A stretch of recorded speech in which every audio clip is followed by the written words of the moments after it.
Et coucou YouTube. Hello, bonjour. Bienvenue dans ce focus sur Middle Ages de Marc-André et magnifiquement illustré par Claire Conan, édité par les Studios H, qui sera distribué par Gigamic d'ailleurs. Merci à Gigamic et merci à Logan de nous avoir passé cette boîte pour vous l'expliquer. Des gens vont tout de suite dire, et on vous le dit, effectivement, c'est la réédition de Majesty. C'est une réédition, et plus que ça, c'est une refonte de Majesty. Voilà, quand on va vous l'expliquer, vous allez dire, oh là là, ça fait penser à Majesty, c'est normal. Voilà, ça c'est dit. Ça se joue de 2 à 5 joueurs, à partir de 10 ans, et pour 30 minutes de jeu.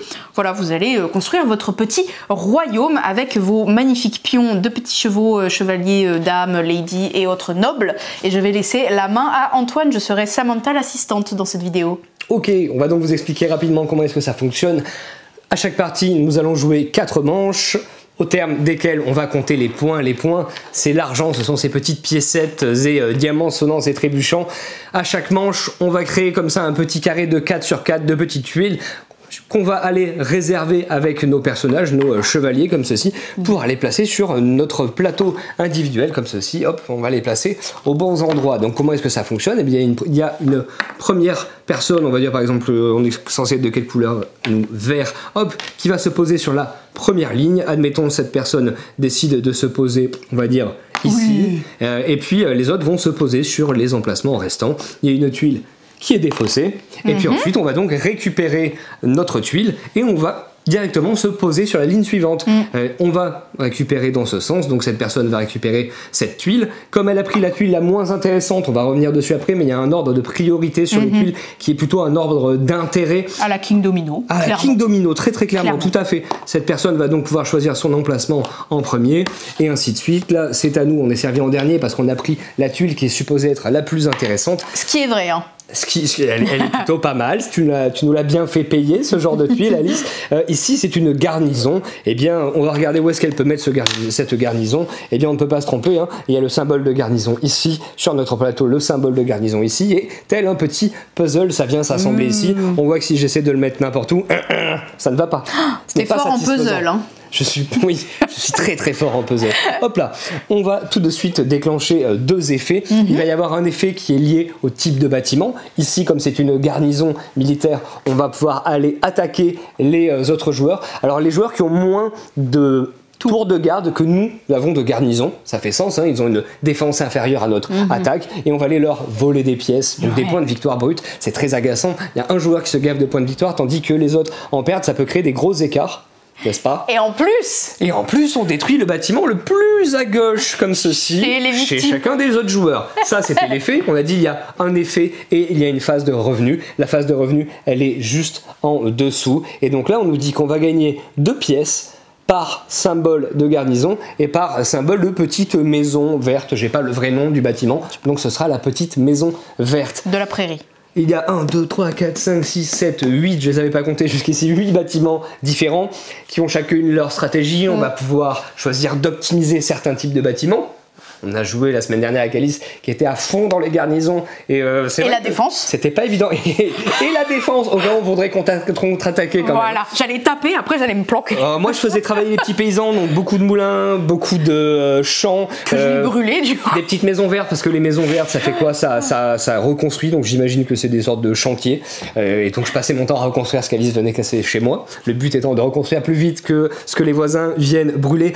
J'aurais pu prendre de la défense pour me protéger de tout ça. Je n'en ai pas eu l'occasion parce que vous m'avez bloqué là ici sur le choix des tuiles. Il va y avoir ici le marché qui va essentiellement faire fructifier tout le reste. Alors le marché et les champs sont intéressants parce qu'ils vous font gagner des pièces selon certains critères. Donc ce sont des petits icônes, on a des icônes de villageois, on a des icônes de trésors, et ce sont des icônes qu'on va retrouver sur les tuiles. Donc par exemple ici, on nous dit que l'effet c'est de récupérer une pièce par trésor, et on voit par exemple ici que ce moulin il offre 2 trésors, ce moulin un trésor, ce champ 2 trésors, etc. Il y a des tuiles qui vont offrir des citoyens, et donc voilà, on va pouvoir un petit peu comboter comme ceci. Et le marché c'est très intéressant parce que le pouvoir c'est de faire des pièces, et ensuite il y a la phase de revenu qui est de refaire des pièces, donc ça peut vraiment exploser. On va avoir l'église qui va vous permettre de vous spécialiser, et donc vous allez choisir un bâtiment, et désormais ce type de bâtiment vous rapportera plus de revenus. Et pour terminer, on va avoir la royauté, le palais. Et le palais va me permettre de me spécialiser également, mais en rajoutant un symbole de bâtiment sous un autre bâtiment. Ça signifie que par exemple, je peux choisir de mettre le symbole de champ non, il y est déjà, on n'a pas le droit de faire quand c'est déjà. Le symbole de garnison sous ma tour, ça c'est une stratégie qui aurait été intéressante pour toi, Alice. C'est stylé. Et désormais, à chaque fois que je vais construire une tour, je vais gagner des pièces par tour, par champ, mais aussi par garnison que j'ai déjà construit. Et ça peut être intéressant, ça peut être vraiment exponentiel quand on y met les moyens. Donc on peut faire énormément de pièces dans ce jeu. C'est pour ça qu'il y a énormément de monnaie, donc il y a des gros diamants de 50 comme ça. On va faire les 4 lignes comme ceci. À chaque fois, on va retirer des petites tuiles qu'on va replacer, et donc là il y a ce fameux ordre de priorité qui va devoir être pris en compte. Ici j'ai tiré un 3, 11, 12, 19, je les mets par ordre croissant et ensuite on les retourne, tac, et c'est ainsi qu'on crée l'ordre de priorité et d'intérêt. Et surtout à chaque fin de manche, quand on aura vidé comme ceci le carré, enfin quand on sera arrivé tout en bas du moins, on va activer l'un des événements. 4 manches, 4 événements. Ces événements ils sont visibles en début de partie. Vous allez donc pouvoir les anticiper, vous allez donc pouvoir orienter votre stratégie selon ces événements. Moi je trouve que ces événements c'est pas grand chose et ça apporte pas mal de rejouabilité et surtout le fait de pouvoir anticiper ça, c'est vraiment intéressant. Et il y en a plusieurs d'une partie sur l'autre, vous n'aurez pas les mêmes événements et pas dans le même ordre. Nous ne sommes pas rentrés dans les détails, c'est pas du tout le but de ces focus, mais vous avez un bel aperçu de ce Middle Ages. Moi j'aime bien. As-tu quelque chose à rajouter? Oui, les petits chevaux, voilà. Le matériel, le matériel. Ça fait penser à Oltré, qui est aussi de Studio H. Oui. Et voilà. Je ne pense pas. Voilà, voilà. Et trop cool parce que ils ont fait 2 ladies sur des chevaux. Elles sont stylées. Tout à fait. Les autres, c'est 2 gentilshommes, des damoiseaux. Des damoiseaux. Et un petit vieux. Voilà, la représentativité. Voilà. Un véritable plaisir de pouvoir retrouver les sensations de Majesty. Moi, Majesty, quand c'est sorti, c'était quoi, il y a 6-7 ans déjà? Vraiment, j'ai adoré de le retrouver modernisé comme ceci, avec un super matériel, des petites transformations de règles qui sont bienvenues. Et ça sort donc très prochainement. Est-ce que nous avons une date à donner dans cette vidéo? Moi, non. J'ai oublié de checker, c'est fin avril, normalement. Et bah, si on trouve l'info d'ici là, on vous la marque par ici. Normalement, c'est fin avril. On arrive à la fin de ce focus, on vous dit à bientôt chez Jeux des Cartes Bordeaux.